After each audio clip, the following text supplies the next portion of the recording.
the Zahir. In Buenos Aires, the Zahir is a common 20-centavo coin, into which a razor or letter opener has scratched the letter N, T, and the number 2. The date stamped on the face is 1929. In Gujarat, at the end of the 18th century, the Zahir was a tiger. In Java, it was a blind man in the Surakarta mosque, stoned by the faithful. In Persia, an astrolabe that Nadir Shah ordered thrown into the sea. In the prisons of Mahdi in 1892, a small sailor's compass, wrapped in a shred of cloth from a turban that Rudolf Karl von Schlatten touched. In the synagogue in Cordoba, according to Zottenberg, a vein in the marble of one of the 1,200 pillars. In the ghetto in Tetuan, the bottom of a well. Today is the 13th of November. Last June 7, at dawn, the Zahir came into my hands. I am not the man I was then, but I am still able to recall, or perhaps recount, what happened. I am still, albeit only partially, Borges. On June 6, Teodelina Villar died. Back in 1930, photographs of her had littered the pages of worldly magazines.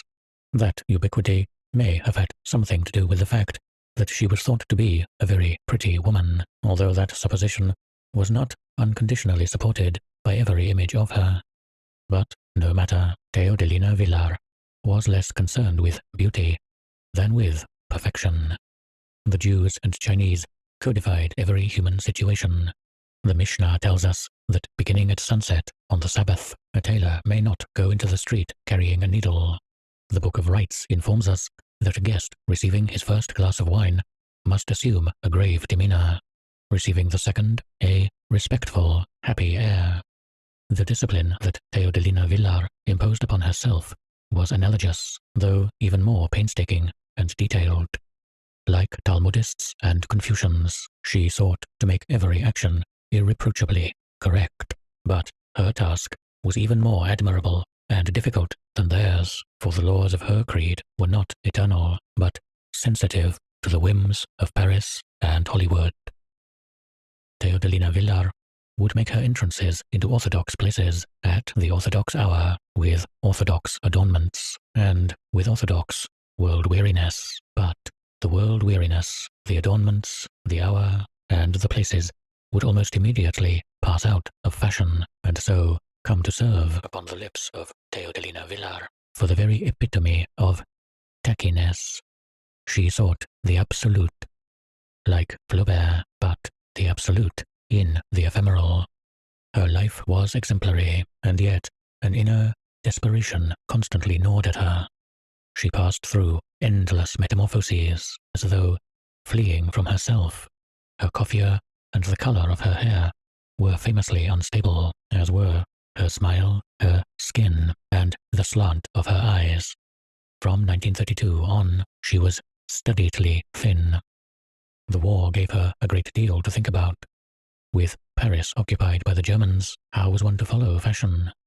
A foreign man she had always had her doubts about was allowed to take advantage of her goodwill by selling her a number of stovepipe-shaped chapeaux. Within a year, it was revealed that those ridiculous shapes had never been worn in Paris, and therefore were not hats, but arbitrary and unauthorized caprices. And it never rains but it pours. Dr. Villa had to move to Cala Arawas, and his daughter's image began to grace advertisements for face creams and automobiles, face creams she never used, and automobiles she could no longer afford. Teodelina knew that the proper exercise of her art required a great fortune. She opted to retreat rather than surrender. And besides, it pained her to compete with mere insubstantial girls.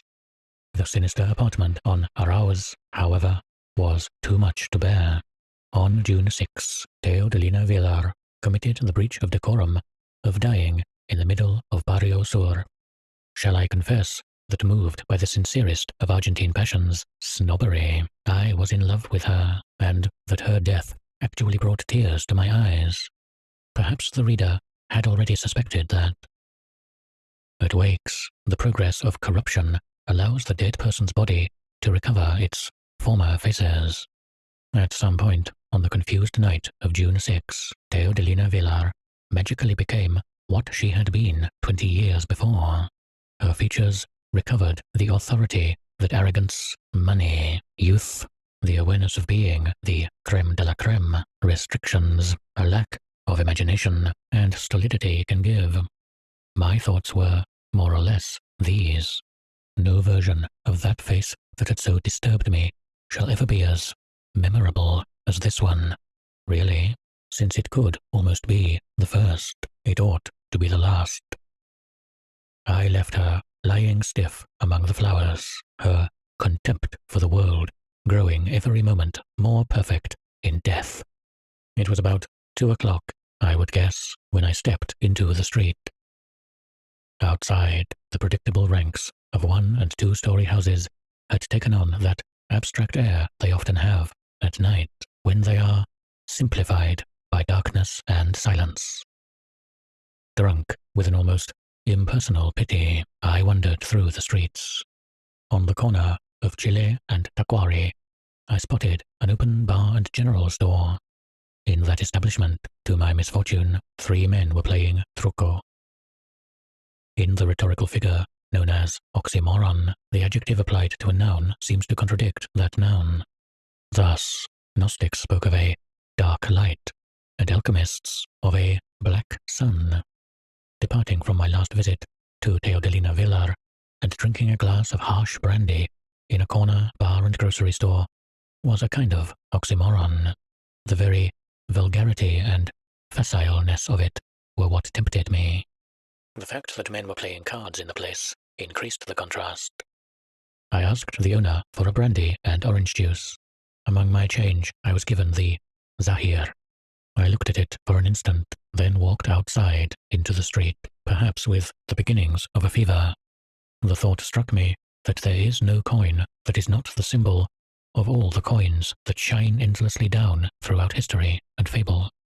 I thought of Charon's obulus, the alms that Belisarius went about begging for, Judas's 30 pieces of silver, the drachmas of the courtesan Lais, the ancient coin proffered by one of the Ephesian sleepers, the bright coins of the wizard in the 1001 Nights, which turned into discs of paper, Isaac Laquadem's inexhaustible denarius, the 60,000 coins, one for every line of an epic, which Firadusi returned to a king because they were silver and not gold, the gold doubloon nailed by Ahab to the mast, Leopold Bloom's unreturning florin, the gold louis that betrayed the fleeing Louis XVI near Varennes. As though in a dream, the thought that in any coin one may read those famous connotations seemed to me of vast, inexplicable importance. I wandered with increasingly rapid steps through the deserted streets and plazas. Weariness halted me at a corner. My eyes came to rest on a woebegone wrought iron fence.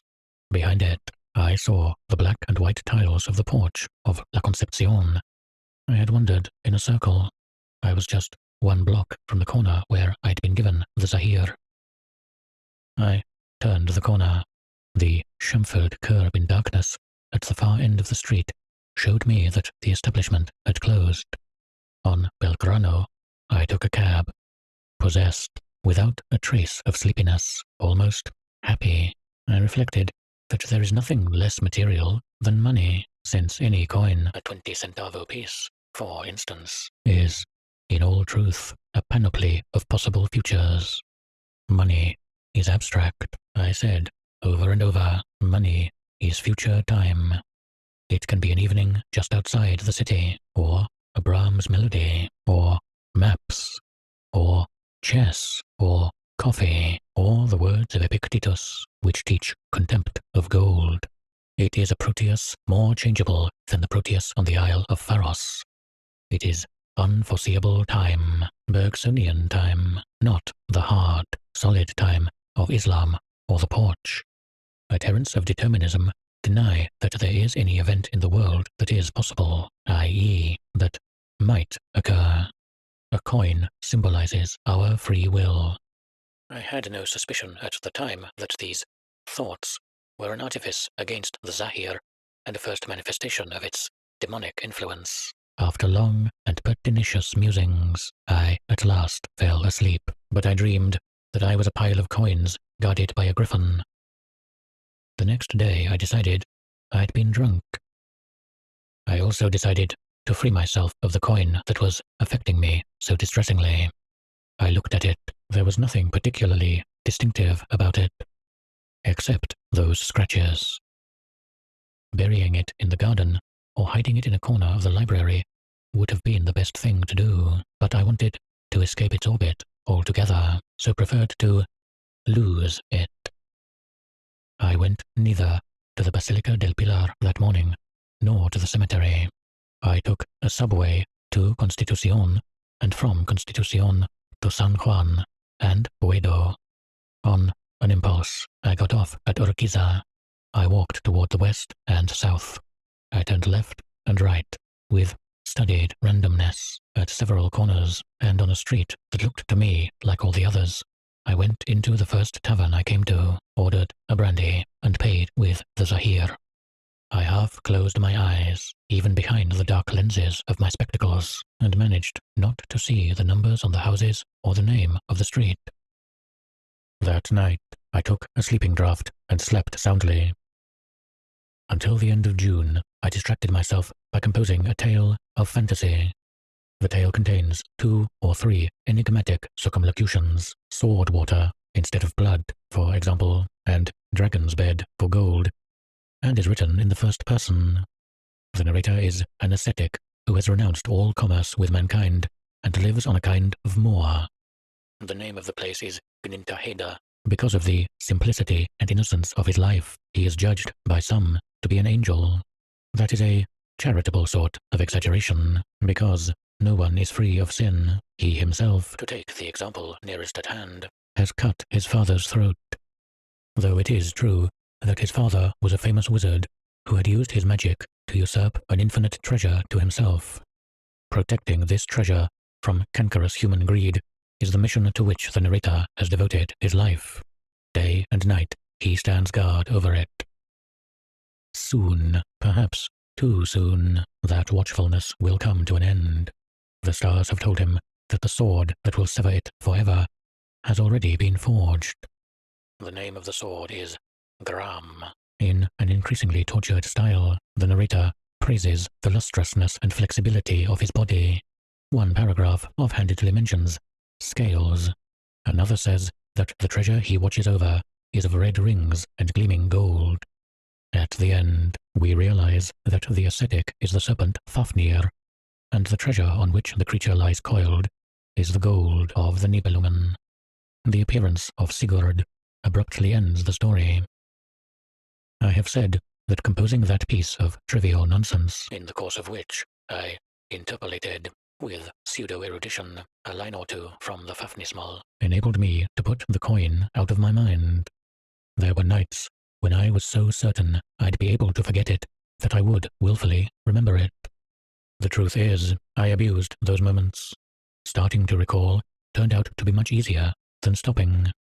It was futile to tell myself that that abominable nickel disc was no different from the infinite other identical, inoffensive discs that pass from hand to hand every day. Moved by that recollection, I attempted to think about another coin, but I couldn't. I also recall another frustrated experiment that I performed with Chilean 5 and 10 centavo pieces and a Uruguayan 2 centavo piece. On July 16, I acquired £1 sterling. I didn't look at it at all that day, but that night and others, I placed it under a magnifying glass and studied it in the light of a powerful electric lamp. Then I made a rubbing of it. The rays of light and the dragon of St. George availed me naught. I could not rid myself of my idée fixe. In August, I decided to consult a psychiatrist. I did not confide the entire absurd story to him.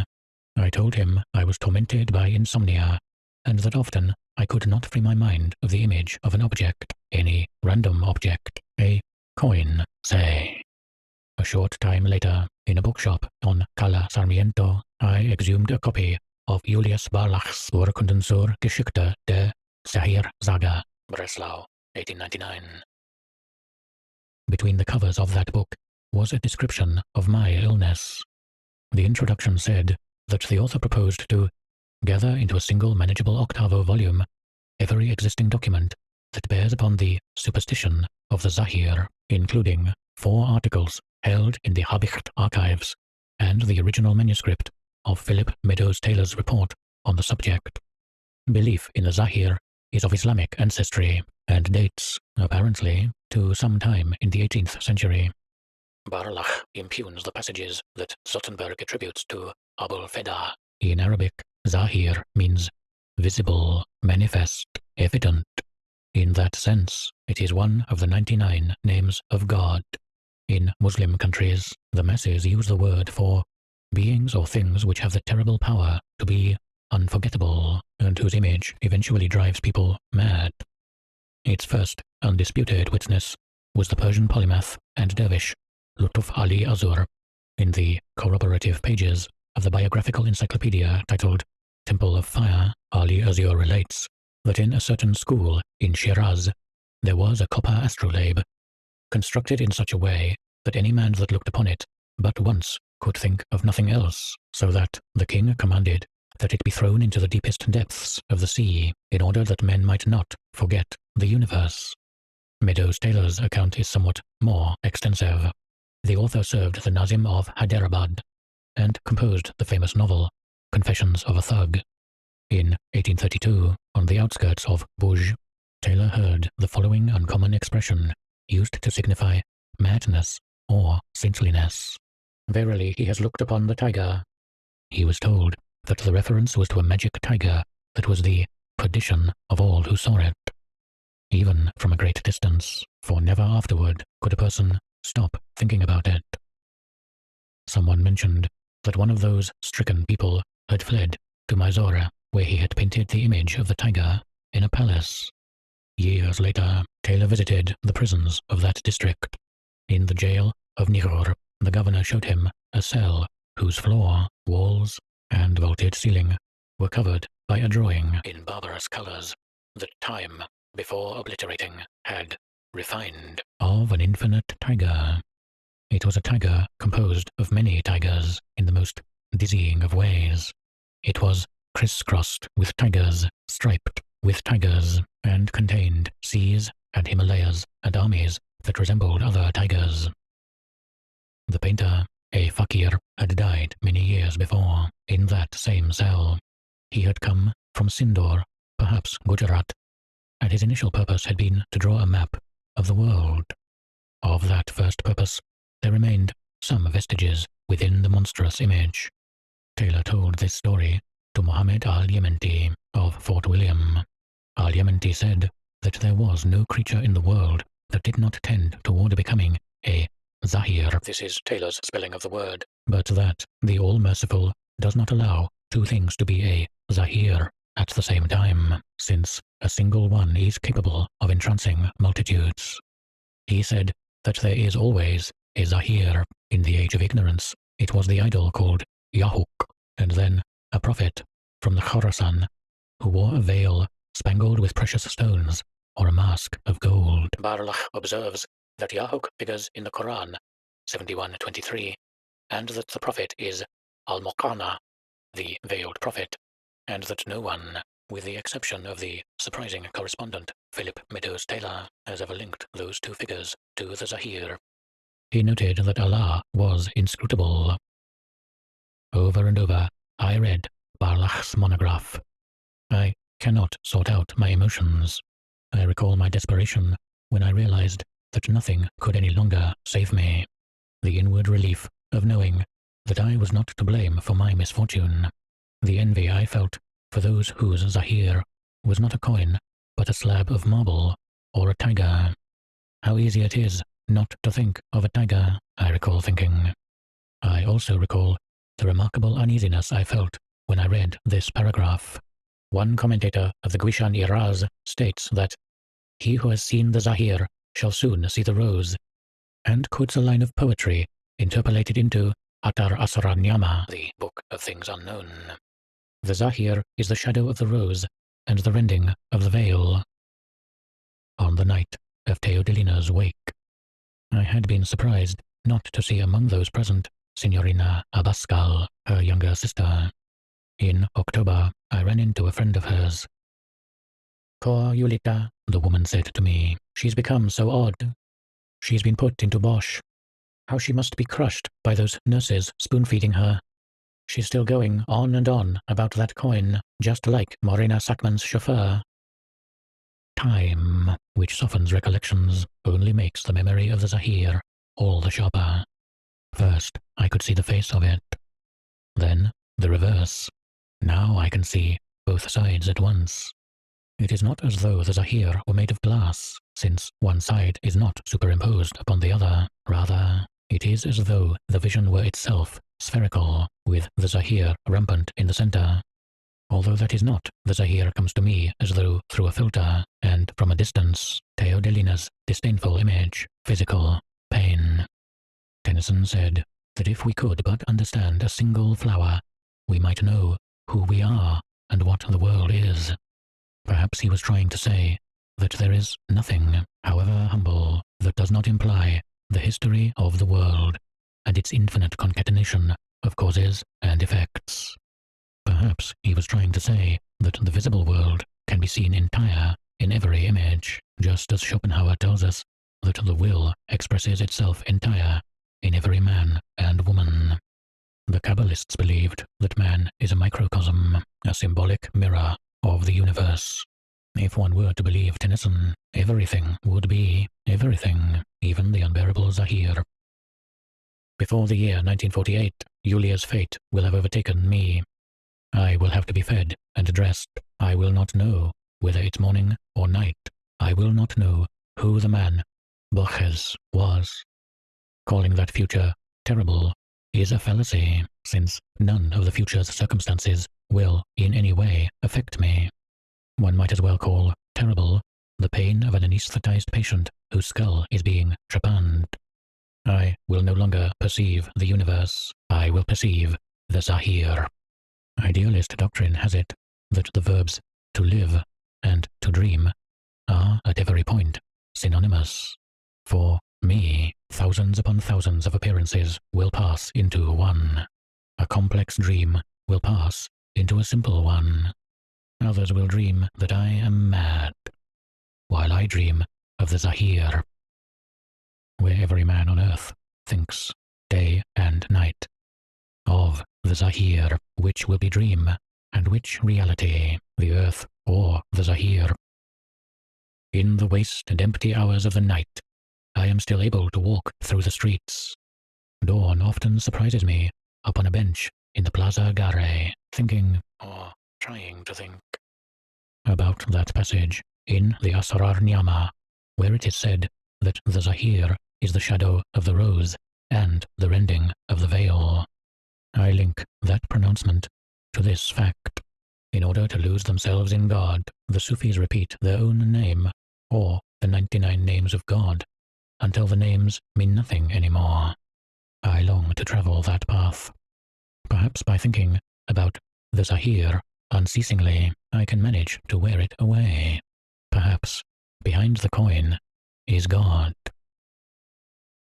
For Wally Zenner.